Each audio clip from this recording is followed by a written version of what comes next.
All right, sorry, everybody. We had some technical difficulties today with normally we have a nice big TV screen, but for some reason today it was just not wanting to work for us. So I have to do a little projector and screen just for this time.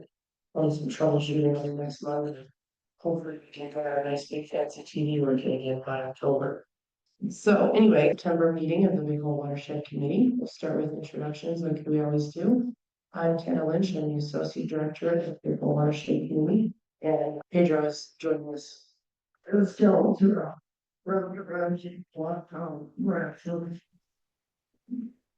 Caitlin Floyd, Visual Life Park. Luke Watts, DNRC. Ellie Ross, I'm the American member with Chris. Chris Edgington with Montana Trail Limited. Jeff Dunn with WGM Group. Erica Cruzat with Montana Western. JM Peck, rancher from Melrose. John Jackson with Beaver County Commissioner.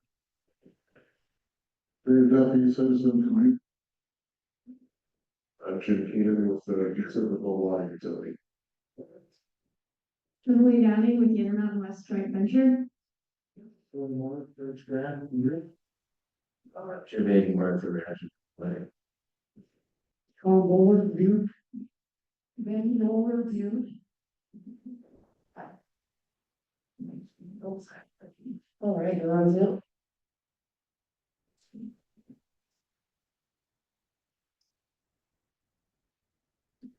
Well, on Zoom, we've got Pedro and other people. I don't know if anybody wants to, if you want to say hi, you can. If not, that's all right. Yeah, Pedro Marquez, Director of the Big Hole Watershed Committee. Good to see everybody. All right. So, and then we'll start with the water supply report. I'll pull that up here in just a second.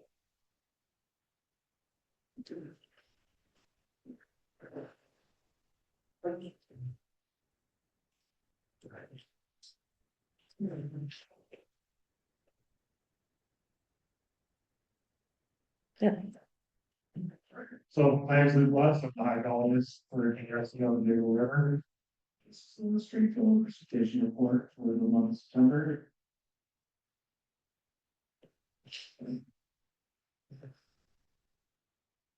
This is a map of all the real-time gauges along the Big Hole River with DNRC and USGS.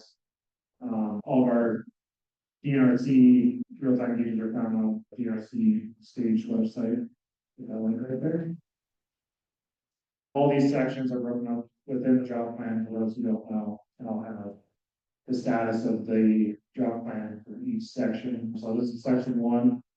Second operational point of Big Hole. This is at the Wisdom gauge. We're sitting at 22 CFS right now. Still in a full river closure since July 19th. This is from the whole one scale. Blue line is current conditions. This gold color is the same time last year. So we're about a little bit higher than last year. That is, you'll see on all of our gauges that definitely did help us a few weeks ago. So section 2, this is at the DNRC gauge there at Wise River. Current flow is actually 94. Went out there today, counted it.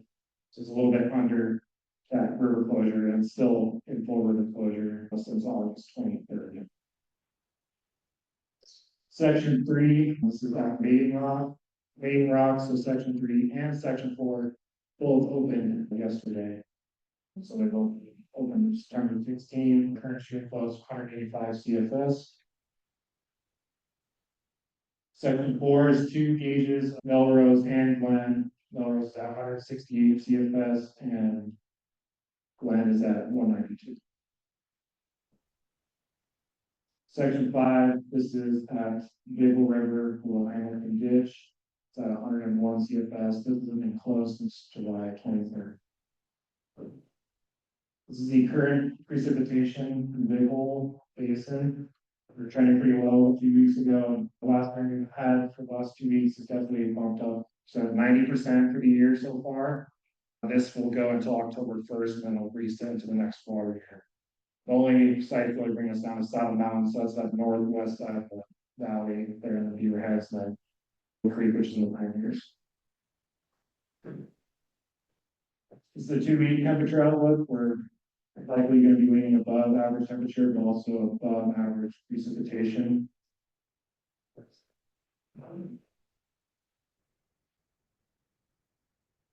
And then this is the current up-to-date seasonal temperature outlook through November. We're likely leaning above average temperatures with equal chance of precip. Current models favoring La Nina in the early months of October, November, and then likely transition out of La Nina to enso neutral, which just means normal conditions. So the jet stream will be pushed down across Montana for two to 3 months, and then come back up into Canada, conditions.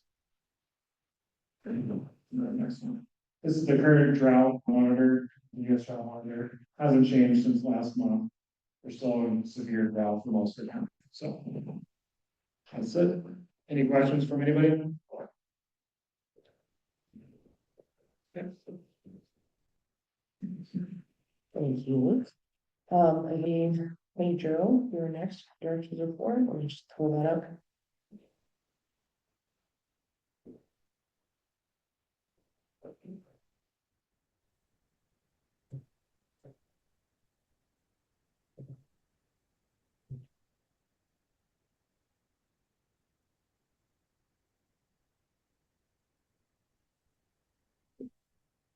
There we go. Let's see.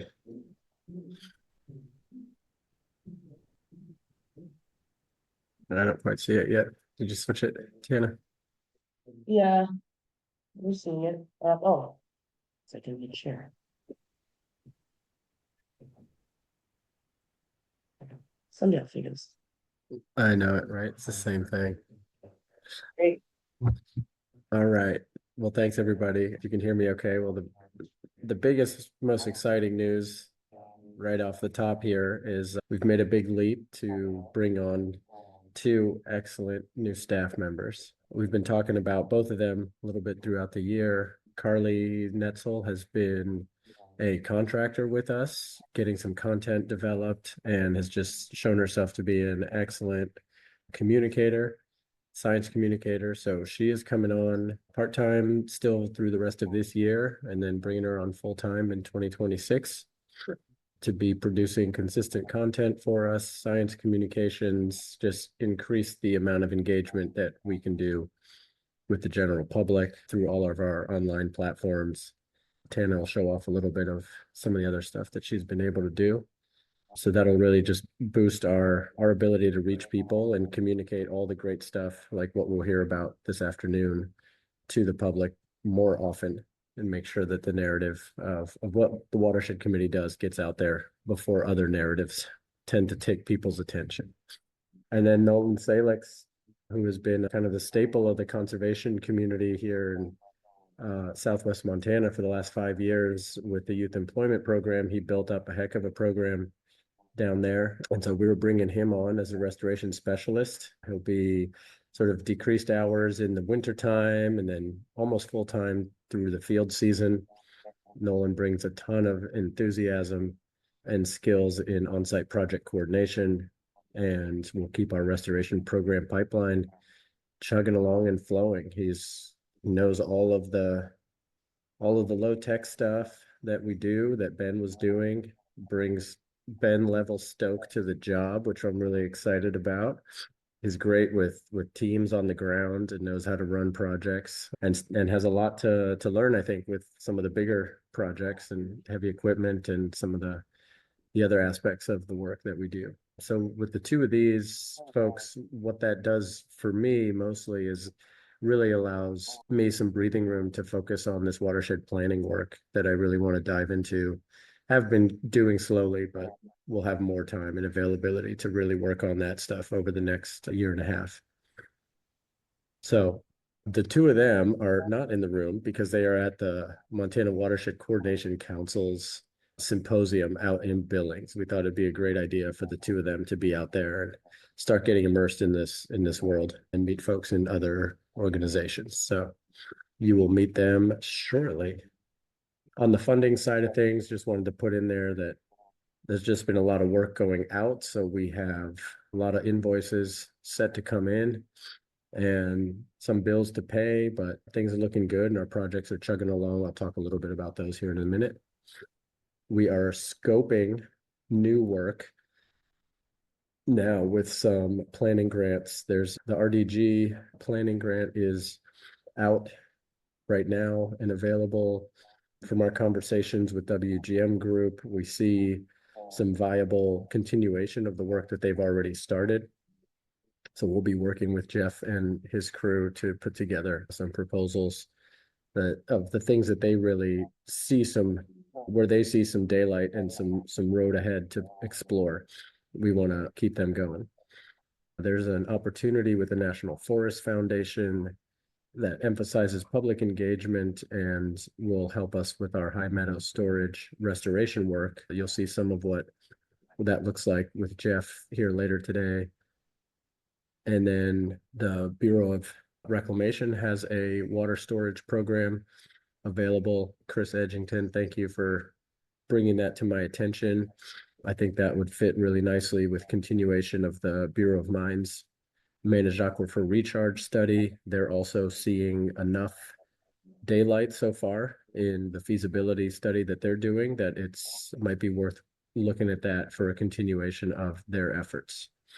And then Nolan's been developing a sediment reduction project off of the Burma Road that we'll be going to the DEQ 319 program for. And then we're taking a look at this Charlotte Martin Foundation for the first time and might throw in a general request to them. All right, Tana, get the next slide here.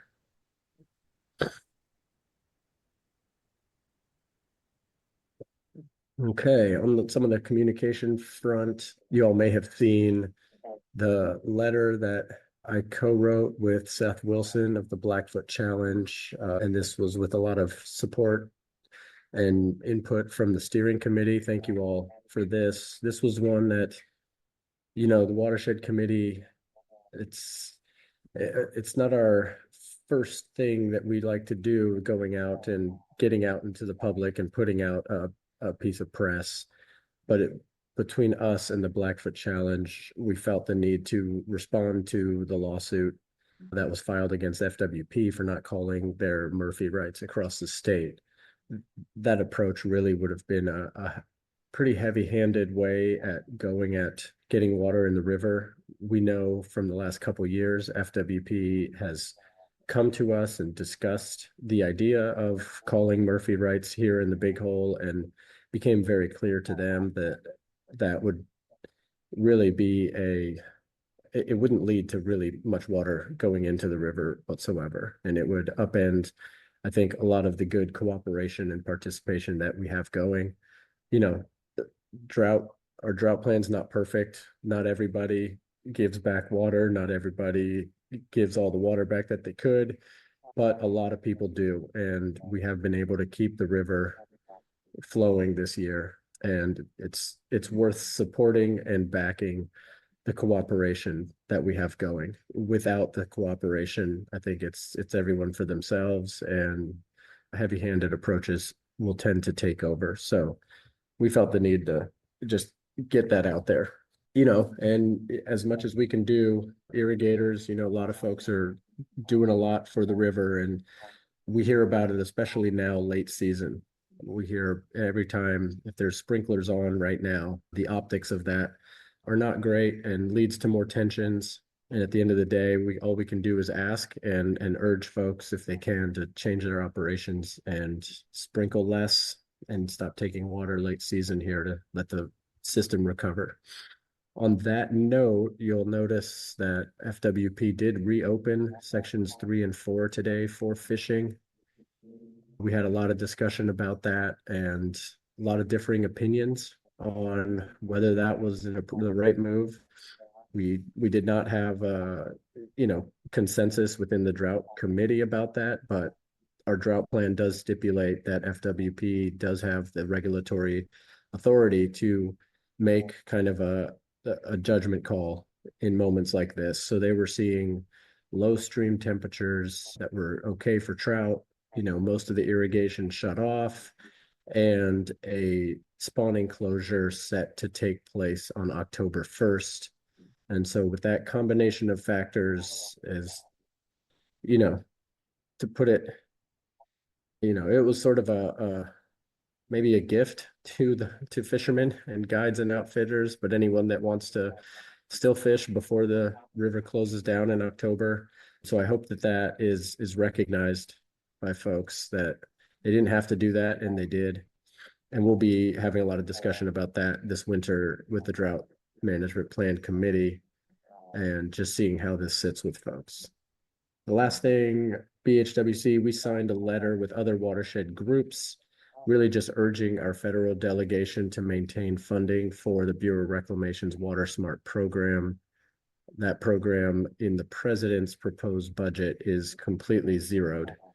And I went back and we've benefited to the tune of about $600,000 in the last 5 or 6 years from that program. So it's a really important pot of funding. So we thought it important to get our name in the ring there to urge continued funding for that program. All right, Tana, next slide.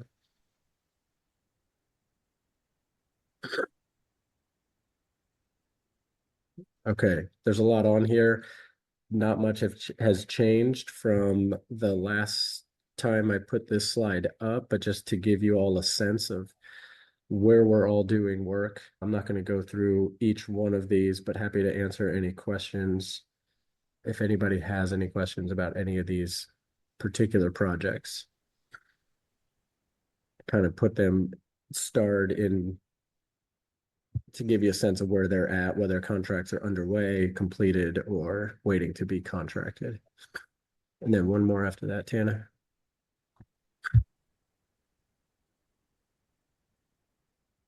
Yeah, and these are all kind of still coming, projects still looking for funding and still in design phase. The Moose Creek Headwaters project, we did dynamite out some beaver dams with the Forest Service, and we're looking for places to transplant beaver once FWP clears, the ability to take nuisance beaver from one spot and put them up where they can be useful. We've identified some spots in the Moose Creek headwaters to do that, and you'll hear more about those headwater areas later today. I think I got a couple more here. Give you some. So the Smith Sage Springs Phase 1 project, you saw a slide earlier. Really excited to see the first draft of a film about this restoration project. We just got the draft of it today. I actually just saw it a couple times. It is looking really good. It's going to be, film festival worthy, because this project was really great. And I just submitted the final report to the DEQ for this Phase 1. Put some of the metrics here on the screen for you. Total, project outlay for this one, including the film, $236,000. And we ended up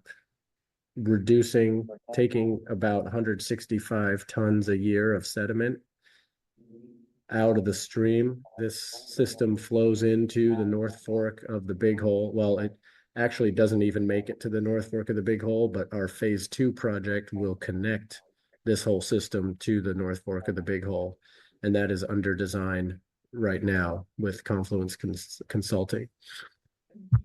Really the three pictures on the left, that's the same location. There's a big head cut 11 feet down, basically just ripping into a peat wetland. And that wetland we were losing 3 feet a year of that wetland with no end in sight. And so we were able to completely reverse the ecological trends of that area. It's a project I think everyone should be really proud of. And you'll see the results in the film. That's also pretty fantastic. We got some amazing footage of all kinds of wildlife already utilizing the site. And then next slide, Tana. I also say, thanks to all of the different funders of that project, George Grant, Trout Unlimited, Bass Pro Shops, Fish and Wildlife Service funneled money through, and Nature Conservancy through the Centennial Valley Association. We chipped in some money. The Intermountain West joint venture really spearheaded and got us really going to get the film done. It's been another one of those really lots of hands to make that project work. We went back, I was there this summer to do the final monitoring on the project, looking at all the places where we had basically removed the sediment sources and measured that and have these photo points set up so we can go back to the same spots and make sure everything keeps going in the right trajectory. Overall, we improved about 3 acres of floodplain. This deeply hummocked area got kind of flattened and leveled out. And then we created another 2.6 acres of new floodplain around where the giant hole was, and constructed about 1,300 feet of new channel away from highly erosive stream banks, like what you see in the top right there. The photos on the bottom, that's Allie, our intern from a few years ago, standing at one of the spots that was head cutting into the meadow. And then you'll see on the right, one of the top of one of the structures, but what went into it was pretty intensive. The work and all the wood that was buried kind of in the dirt to prevent that head cut from migrating any further. Okay, next slide, Tana. Okay, on the Eastern Pioneers, this big conifer encroachment project that we did, that just wrapped up this summer. And that's pretty exciting. So a couple aerial shots here. This is on a private branch, very near Lost Creek. Lost Creek is off to your right there. We were able to include about 360 acres of this ranch and got that cut this summer. Next slide.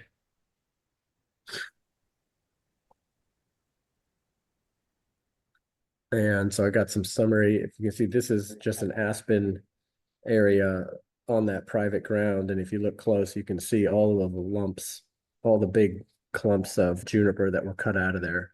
And those, the landowner is going to pile and burn this winter. And that aspen grove there is just going to pop as a result. That's going to be great to see. In summary, we did 360 acres of, we had one contract with 5 Star Forestry.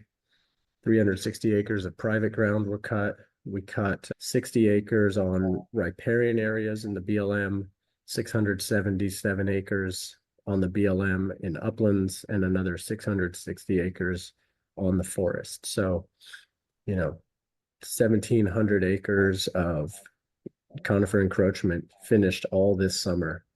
And just a great partnership. We had partnership agreements with the Forest Service and the BLM to get this work done. And I think it's a great model, and I look forward to continuing this type of partnership to get this level of work done. We were much faster and quicker on our feet to get work like this done. Tana, I've got a video in the folder. Wonder if you could pop that one up. In the meantime, if anyone's got any questions, happy to take them. I figured if I tried to load that from here, it probably would be jerky. Yeah, it's just my Dropbox hadn't downloaded it, so. Oh, okay. Any questions from anybody on projects while waiting?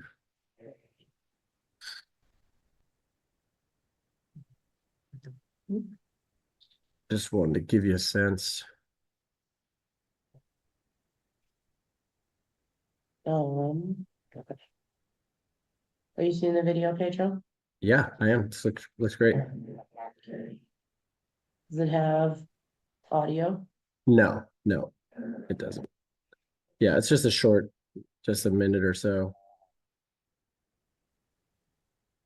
If you look close, you can see all of the down trees, all of the little green clumps on the ground, or where there were clumps of juniper coming down the mountain. The really heavy stands, those are going to get burned, so those weren't mechanically cut. But you can see where all of the juniper was cut from the air.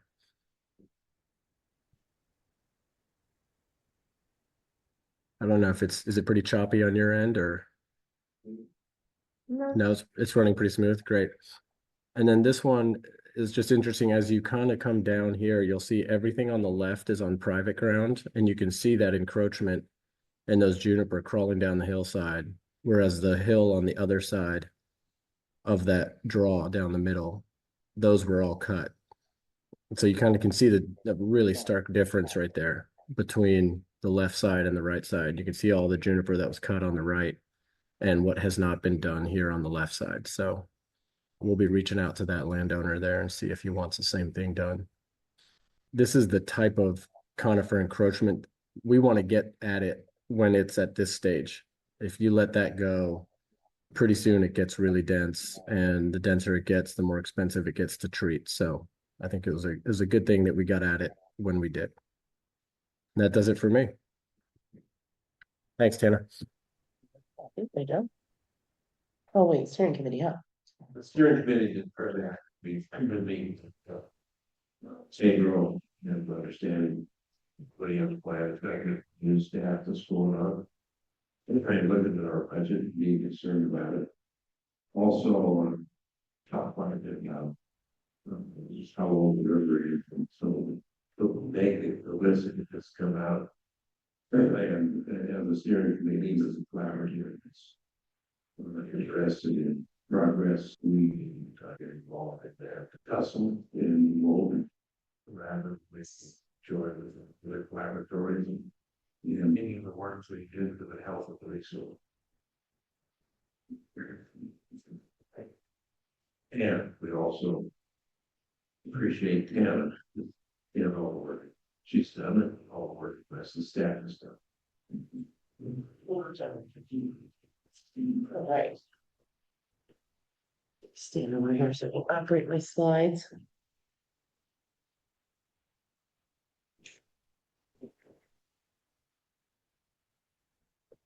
All right, so Pedro. So Pedro mentioned our new employee, Carly Netzel. And we had her do some contract work over the summer for us, and we were so impressed with her that we, as you mentioned, we hired her on as a part-time communication specialist, which will eventually work in full-time. So can you guys hear me okay? I feel like this is okay. So so she's doing a great job. She's super positive and fun person to work with, and we're looking forward to seeing what else she can do for us. So some of the films she's produced so far, and these are all on our YouTube channel, there's a short reel on our French Gulch restoration, another reel about the big hole being, the headwaters to so much. And then a video of Arctic grayling spawning that she went out with FWP and helped to do that. And then another video that she just posted on Monday of Arctic grayling at the Washoe Park Trout Hatchery in Anaconda. And if this is going to work, I'm going to try and show her latest video. Stay patient.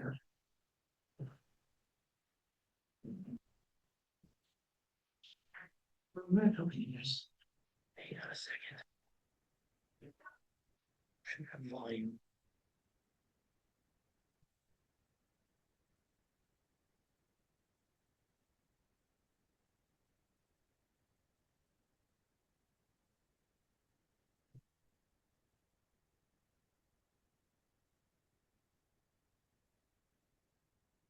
Really have been struggling in their native habitat. Let me start that over so you can hear from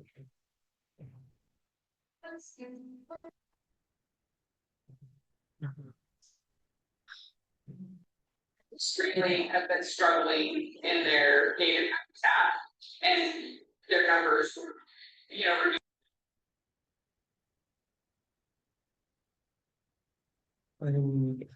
Okay.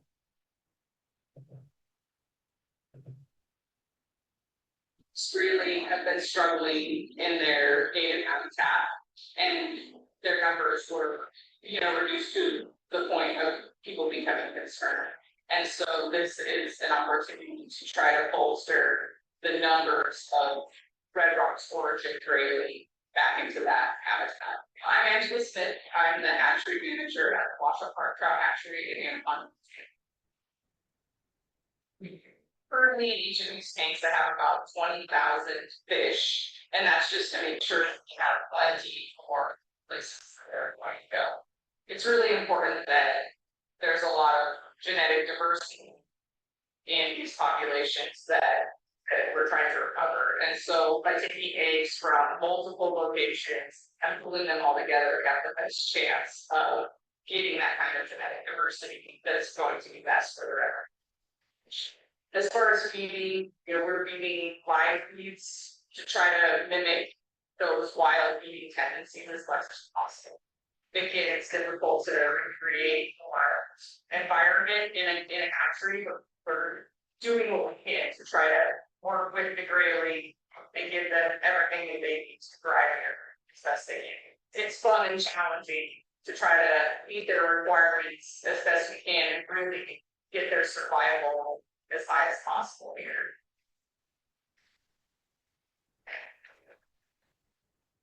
All right, so that's just one of the videos that Carly's put out for us so far. We are so excited to have somebody on staff with that kind of talent. So stay tuned and there should be a lot more coming out from her. Okay, she's also helping us set up she set it up, a Shopify account on our website. So you can buy branded BHWC merchandise. So you can just go to bhwc.org and click shop to support and see what's on there. She's got quite a few things on there already. And anything that's purchased will support the Big Hole Conservation Fund. I did want to just take a second today to see if you guys had any ideas or suggestions for things that you'd like to see. Sweatshirts, hats, we've got water bottles, but anything else? Sweatshirt. Sweatshirts? Sweatshirts are good. Okay, and this is our new logo that says, it's not our new logo. This is a new logo that we're using. It says everybody is downstream, but we still have our original logo. We'll have some gear on there with our original logo as well. All right. So speaking opportunities, Pedro was part of a webinar about supporting vibrant rural communities through place-based collaboration that the Western Landowners Alliance put on. And that was on August 13th, and there will be a link to it in the minutes if any of you want to watch the recording. And then I was on a panel discussion yesterday as part of the Montana Watershed Creation Council's symposium, talking about the theme was recipes for success. So I told them about our organization, about our Smith Sage Springs. I was going to say Smith Sage Springs project, and some of the other things that we're working on. So, right, press and publications. I'll put links to these in the minutes too. The main things are they're trying to find a new home for the Calls to Bridge and planning to rebuild a new one there, hopefully in the next couple of years. And then, like Luke mentioned, the hoot owl restriction, it was really a full closure. The full closure was lifted. Sections 3 and 4 of the Big Hole. The BLM is soliciting bids for a timber sale with the Wide River. And then there's Pedro and Seth Wilson's article about refuting the groups that are suing to force FWP to enforce their river flow minimums. And then our friend Paul Sidaway wrote a guest article about the situation on the Big Hole this summer and in support of the watershed community. So thank you, Paul, for always being one of our biggest supporters. Weekly drought updates. If you don't get these, you can reach out to me or text her out to 26989 to register. And we send out weekly drought updates via text message and also via email, letting folks know the current stream flow, the previous day's max temperature, the river status by section, and then the long-term average flows. And that can just kind of help you know what's going on with the river and plan your weekend. So then as far as wildlife, so I'm excited. Another reason I'm very excited for Carly to come on is because I'll finally have a little more time to dedicate to our wildlife programs, because I feel like they're always on the back burner while I do other stuff. So, and we've got a lot of funding coming into those programs now, so I'm gonna have to start putting them on the front burner. So our compost site is pretty much winterized, but we'll be offering carcass removal again in the spring. And then our Range Rider program is going on right now. It goes July 1st through September 30th. So he'll be wrapping that up in a few weeks. And then we did purchase a used four-wheeler for the program this year. Unfortunately, none of our grant funding sources will cover that, so we are soliciting donations for that. And I think we've got over $2,000 in donations toward the four-wheeler, so thank you to everyone who's contributed. If you'd like to contribute toward that cause, you can send us a check or visit BHWC.org/hashtag donate. Yeah, so we've got a lot going on in the wildlife world. We've also expanded our range rider program this year, added a few new allotments, and we're considering potentially expanding the duration of the program. We're adding an additional range rider in the Wise River area. So we've got a lot going there. And that's it for me. Does anybody have any questions? Has there been much conflict in the big hole, in the areas that Jeff's been working? I don't think there has not been much this year, but he's been seeing and getting photos of grizzly bears. Out there. And wolves, there's always wolves. All right, any other questions? Okay, any new business before we take a break? No, all right, well, we will take about a 10-minute break. We've got coffee, decaf, cookies, donuts, and of course, you're always welcome to go in the kitchen and get water if you'd like to do that too. So, and then we'll come back in about 10 minutes to hear from Jeff Dunn with WGM Group. So, thank you everyone for being here.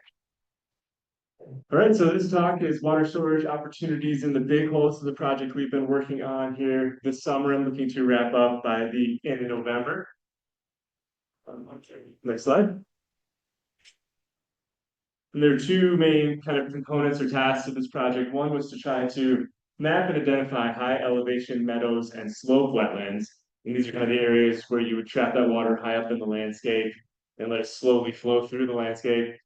And then the second component was to examine offstream storage. And this was really focused on the upper big hole and in the range up there, and to kind of try to see if the cloud seeding component comes to fruition, if there'd be abilities to grab some of that additional water and store it temporarily and then release it either slowly through infiltration or more quickly through like a direct discharge during times of need late season. All right, so just to kind of provide some overview context, and I know you all are quite familiar with the watershed, we broke it into 13 tens, just to kind of look at the different sub-watersheds on this map. You can see the names of those areas. We also put on USGS stream gauges, some of the snow towel and snow course sites, just to kind of give an indication of the broad extent of data collection and data sources for precipitation and water flowing through in the hydrology of the watershed.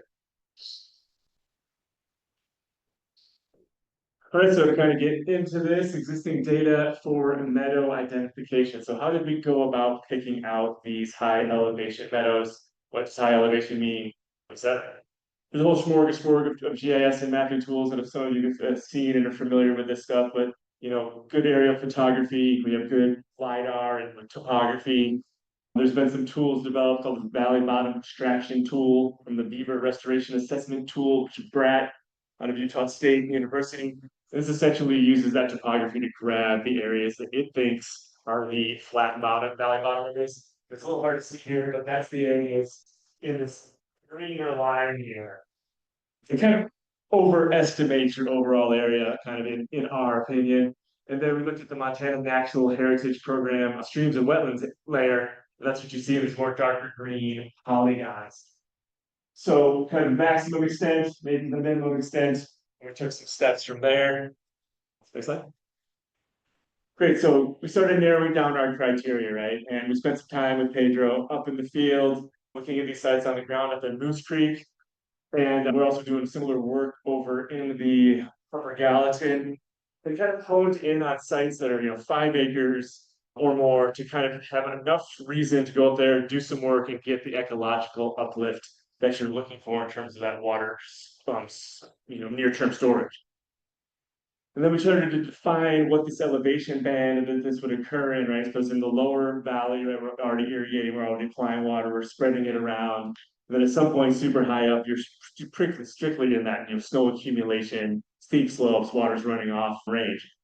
So looking at where these wetlands occurred and the precipitation and stuff like that, we essentially capped it at 8,000 feet as the upper limit for these high elevation meadow areas. And then we, since the watershed, has such a gradient going from top to bottom as it wraps around, we kind of alter the minimum as we go down. So, but you average for like 6,000 feet, but lower as you move to the lower end of the valley. So you can continue to kind of capture the band of where these are occurring. In addition to kind of the things you can do in computer modeling and make the programs jump through, we went through an effort of just visually going through the watershed based again on some of our other experience on the ground. You're looking at the Moose Creek site, and we'll go into a little bit. It started just putting points at those sites. And then we went through, we merged all that information, used the points to grab the wetlands and the wetlands to grab the wetlands next to them to get the broadest kind of view we could get out of this endeavor. All right, so the results of that here, this is making a kind of this slide, but essentially what you're seeing is those high elevation meadows in blue here. So this is the Colorado Valley, this is pulled out, some of the lower valley, the downstream is pulled out. And those kind of super high mountain areas during at the peaks of the ridge lines is pulled out. And then kind of when you look at those wetland layers, you can already see, a lot of this wetland in the lower or in the upper Big Hole Valley is that, but it's excluded from that high elevation meadow classification we used. All right, so to take this the next steps, okay, now we've got the area. What is our ability to kind of slow the flow and store water in these areas? So the area, 32,364 acres. This is an image from the Big Hole. So you see these tendrils of wet meadows extending up these valleys. I'm sure you all have seen these features on the ground. I was up just off Solid Creek today, and where that burn occurred, and all these valley bottoms are still like the green areas. So they're going to stand out in the landscape, similar to this image. Looking at the potential tools for storage, and I know you guys are real familiar with the process-based restoration tools. Here's an example of how I just put in or just installed, and kind of what that looks like. Plus, if you kind of look at that late season storage potential based on the East Fork Divide, storage analysis of 0.1 acre feet per acre for that July to October water storage, you get 3,236 acre feet. So that would be kind of low end late season storage. If you take that and look at kind of throughout the year, when you get the snow melt and you capture it there, you get the high end number of 32,354 acre feet. And this is based on the essentially hypothesis premise and field observations we'll share in a little bit, that you can raise the water in these meadows somewhere between 0.5 to 2 feet locally. And as you do that spreads out. And again, that's what provides that residence time for the water to stay on the landscape long. Right, so that high index estimate of 32,000 acre feet is just similar to the volume of water in the Ruby Reservoir or Lake Como. So we start looking at that terms, you can see that we have a significant volume of water that we could potentially slow through the system. All right, now we broke them out through those 13 tens that we saw. This slide moves from left to right, progressing from upstream to downstream. So Governor Creek here on the left, Willow Creek, Big Hole River on the right.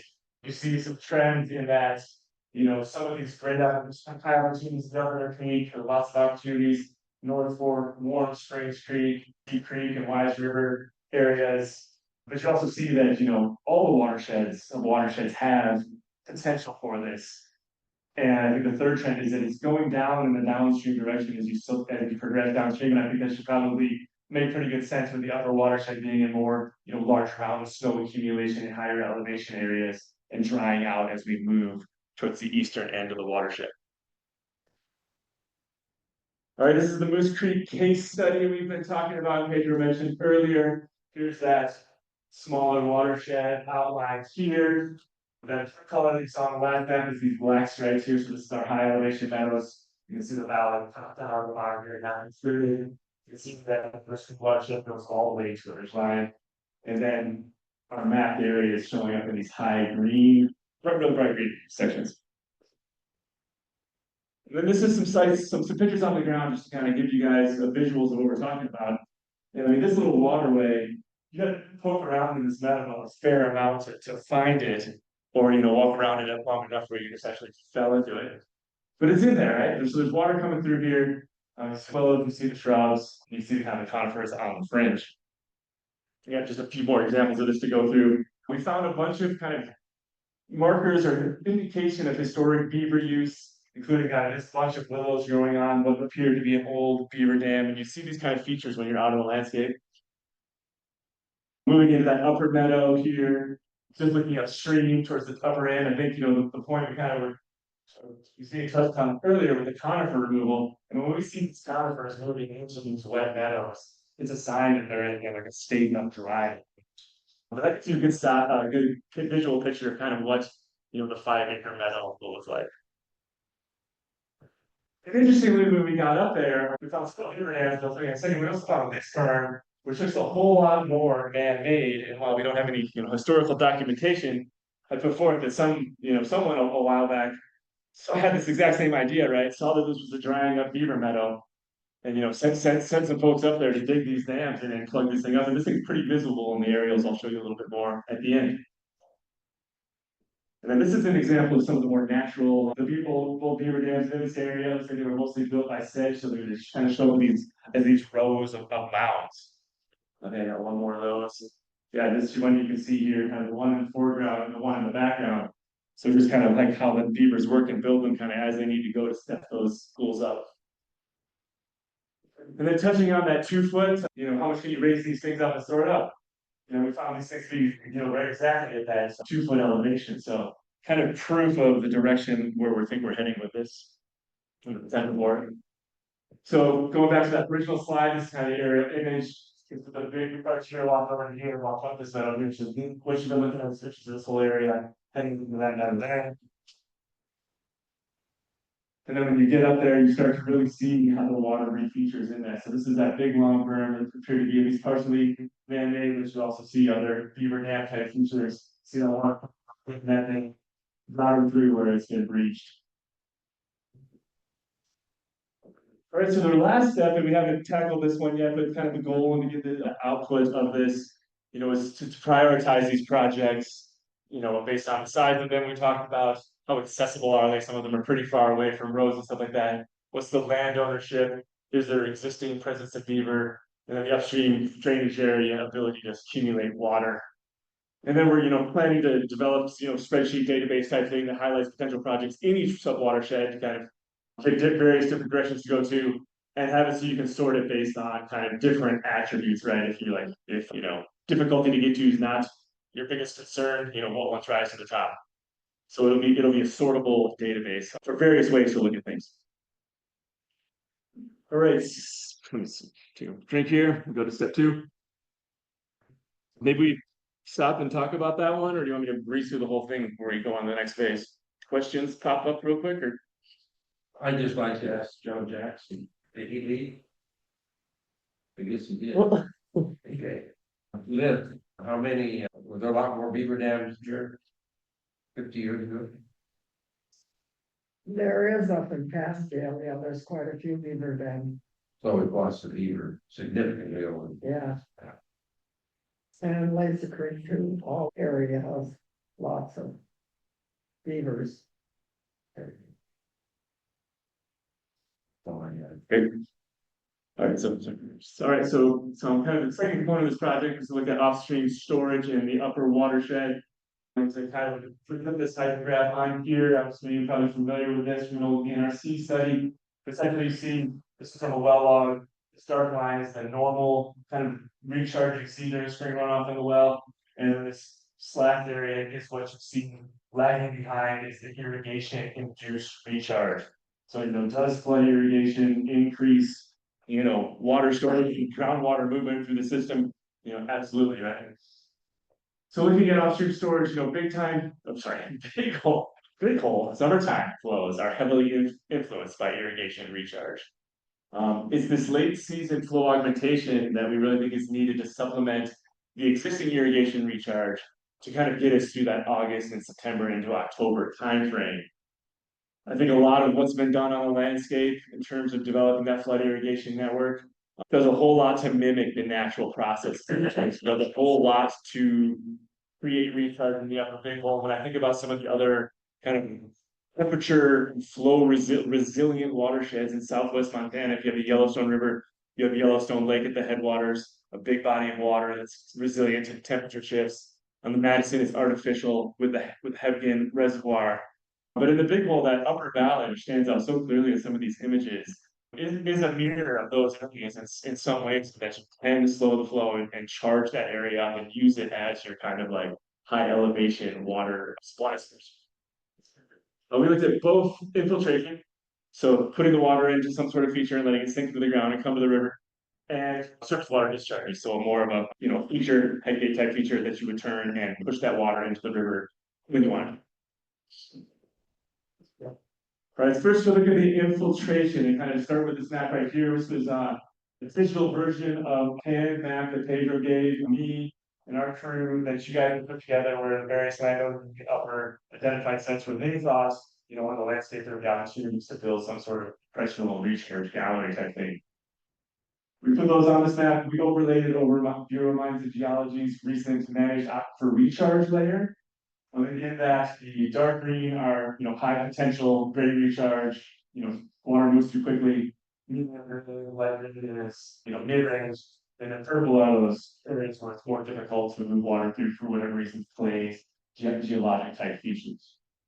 So we talked about, so the orange dots are the stakeholder identified storage locations. We kind of link those to basic characteristics and precipitation about the sites and what streams they're on. And we, mostly my coworker Mike Day, did the series map on this, but essentially identified that if you want a 90-day return period, so this water is coming out in that August, September, October timeframe, then you need to be fairly proximal to a water body. So 50 to 100 or 1,000, 500 to 1,000 feet will give you, that groundwater flow that will show up as, supplemental base flows late season. Based on some of this analysis, Governor Creek and Warm Stream Creek's areas kind of stand out as promising. We look at surface water discharge, and I kind of talked about this area before. Like a lot of this work has kind of been done to kind of irrigate and provide stock water throughout this watershed and moving water around already. But surface water discharge can be an efficient way to boost flows once the river is losing late in the season, right? So at some point, the snow is not coming in anymore, and the water is just draining down and draining out of the system. So if you can turn a small little reservoir on and put water in there, you can boost the flows. We're kind of proposing that low dams could be constructed to impound waters in these kind of small drawage type features. So not significant size dams. I mean, we saw the picture up in the Moose Creek Meadows. So things on that order. Maybe able to capture, so then another feature we see on the landscape, some people have done, and me and Chris were looking at some of these today, is lateral trenches across the hillsides or across the valley bottom that actually would capture some of that water that infiltrated during flood irrigation into some sort of drainage feature, route back to a river or some sort of other water storage feature to then put back in the river. A couple considerations for this type of work, right? Temperature of released water is a consideration if you have too much surface area accumulating solar radiation. And then, water rights considerations, as well as kind of, talking about low dams. You can stay below that high hazard dam criteria that gets, you got a lot of management actions you got to report to DNRC every 5 years, et cetera, et cetera. So if you keep these things under, 4 feet, then you stay out of that high hazard dam category. I guess that's the kind of the show. We have questions or comments? Where else are you guys doing this kind of mapping? We're working a lot in the Upper Gallatin on similar type work, and we're working on a project right now that's like 4.2 acres. So that 5-acre number just feels kind of intuitive, and that's some input from Pedro and the experiences he's had as well. And is it similar kind of recommendations for that area too, or is it more custom to place? It's custom to place in the sense that I think the Upper Gallatin is a steeper landscape. Mm-hmm. So I think that you guys have, I would say, more meadow opportunities to reach out. And a lot of yours that map are real linear features. So the 5 acres doesn't necessarily capture that whole thing, but you could step up 5 acres as you kind of keep working up the draw. A lot of these are 100 feet wide and they go up for 3,000 feet. Up in the Gallatin, I'd say it's more of like the bulbs of little meadows here and there, more like the string of pearls concept. Jim, I think Jim has his hand up. You can go. Yeah. I had a couple questions for you. There was an area very high up in the Moose Creek drainage that had mine tailings impacts. Do you know what the status of that area is? No, I don't, I'm sorry. Okay, and another thing that I've come across a project they did quite a while ago on the Upper Ruby, where they dug a significant amount of trenches on hillsides to capture water. Do you know if there's any information out there how effective that was? I don't know about that specifically, but I have seen similar things, and I do think there is merit to some of these features, type of, I think it mimics, trees falling over in the woods and when the root balls leave those big holes and stuff like that. I think, we can do things that we see mimic natural processes that store water.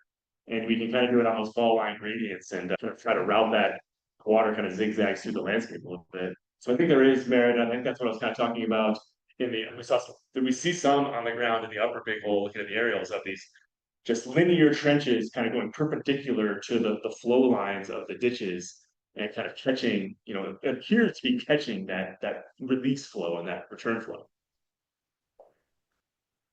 Chris, One thing about the big hole, there's a lot more sprinklers up there now, and you don't get that deep aquifer.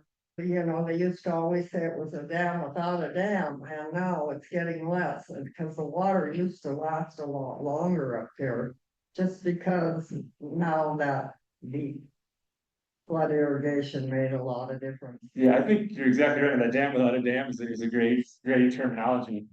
And I do think that the flood irrigation is a strong component. I think looking at options where you can, capture additional water during peak flows when you have the extra water and disperse that water as much as you possibly can.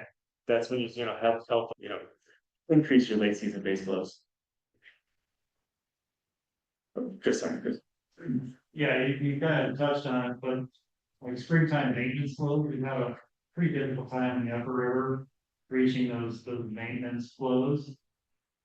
Are we trading late season flows potentially for annual or semi-annual or biannual maintenance flows? You'd have to manage it thoughtfully, right? If you had a real low water year and knew you weren't going to get a scouring flow, then you pull back on your actions. But if you have that 200% snowpack year, you have kind of both the policy and the infrastructure in place, then you can kind of jump on it and really charge it up and probably start seeing those benefits extend out into drought years and get towards that long-term drought mitigation through. So it's not a cookie cutter, turn these on, put it all out there. I think you'd have to, similar to your drought management planning efforts, have some stage of criteria where it goes into action. Are you gonna have much trouble doing much in the Forest Service land in regards to NEPA and still being all that? Always unknown. Pedro, maybe you want to jump in and talk about kind of some of the vision you had in trying to bring these to kind of landscape scale constructability. Yeah, I can address that a little bit, Jim. One of the things that we found, the Beaverhead Deer Lodge National Forest has a pretty quick pathway, at least for this low-tech stuff.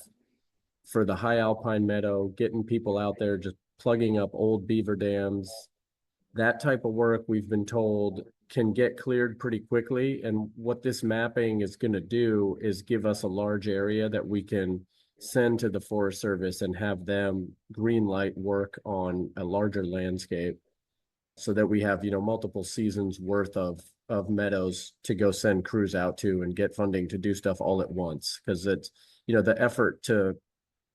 the effort to bring in money to do one meadow is almost the same thing as the effort to bring in money to do hundreds of meadows. And so that's what we'd like to get to. It'll make things a lot more efficient. That's what I think scalability starts looking like. Anywhere that there's an aspen stand, there's an aspen categorical exclusion that works really great as well for using those as a quick way to get through the NEPA process. But that's the idea, I think, and we've got the right sort of willingness at the forest right now, at least in the Beaverhead.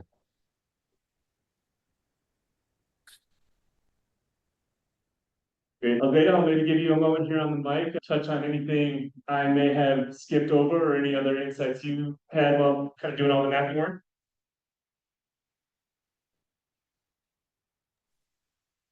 I think you nailed it. Yeah, the coming up with the spatial analysis for an entire watershed, I think on the one hand, you can kind of look at it and say, like, we haven't learned anything that we didn't know from the ground. But like Pedro said, putting together kind of the basics and the attributes of all these things and coming up with some numbers, I think can really help when those projects start hitting the ground for people to have, the work is already done essentially to say what stream, where's the meadow, how big is it, what's the upstream drainage area. So kind of having those things stacked together seems like a small thing, but I think can be really of use and also helps us get a picture of what applying these tools that we know can be really useful in terms of ecological uplift at the local level. What would that mean for us as a watershed? So it's been a really cool project to look at, and we're excited to see what comes next.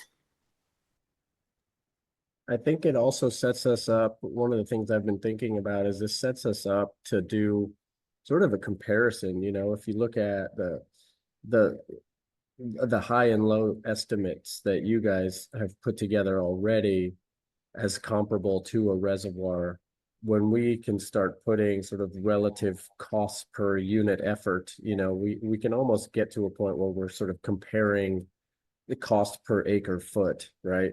And that gives us a way to just evaluate where to put our time and energy. And for the time being, I think with the committee, every tool in the toolbox is still in there and we want to use all of them. But this gives us a good way to just compare apples and oranges as far as what types of storage and how much do they cost and how much we're going to get for each one of those. So, we look at this type of project and however much it would cost to put together several hundred acre feet versus, a $50 million reservoir that would net us, 70, 80 CFS of water if you pulled the lever. Those are going to just be helpful for us, I think, looking forward, and hopefully the DNRC and their planning folks also, this will help them kind of just start thinking about how to make decisions about water rights. And if we do start storing water in a certain way, how is that going to be handled, on the water rights side of things too.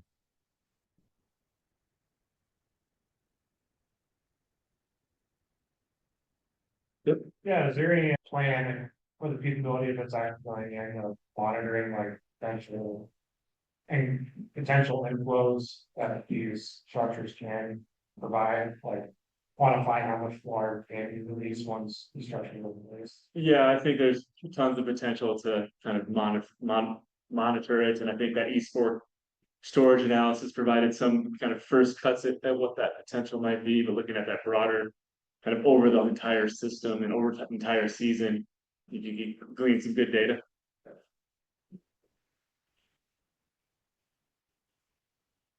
Any other questions or comments from the online crew? Oh, Jim's got something here. Have you looked at spreader systems like down in Idaho? You have some big draws.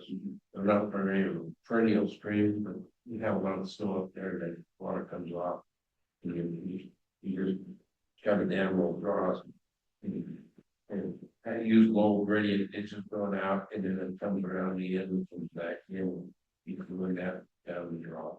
Yeah, some sort of contouring as you go. There are places you can do that here. I would think so, and I think when we start talking about, especially I'm enjoying all these high meadow, for water storage areas, you maybe start thinking about that upper Big Hole Valley and some of the lower here where you have the more drier gulches as areas where features like that could be implemented. And then, they're relatively dry most of the time, but when you do get the big rain events, like you were saying earlier, you got 3 inches of rain in a day and a half. I think the Boulder over in the Beartooth just had 3.5 inches of rain from this storm. So we're seeing, bigger precipitation events less frequently. I think there's a lot to be said for kind of being ready to capture that water when it comes on by.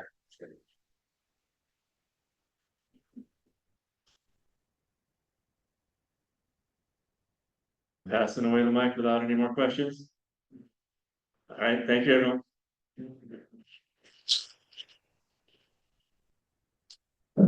All right, thank you, Jeff. What is it, just, so next meeting is in October 15th, we'll be hearing from Vanna about wildlife. And yeah, we do need to pick up the tables and put up the tables and chairs back, so if anybody'd like to help out with that, I would appreciate it. And Pedro, did you wanna say anything? Well, thanks, everybody. Look forward to seeing you next year in person. Thanks, everybody. Drive safe. Sit down.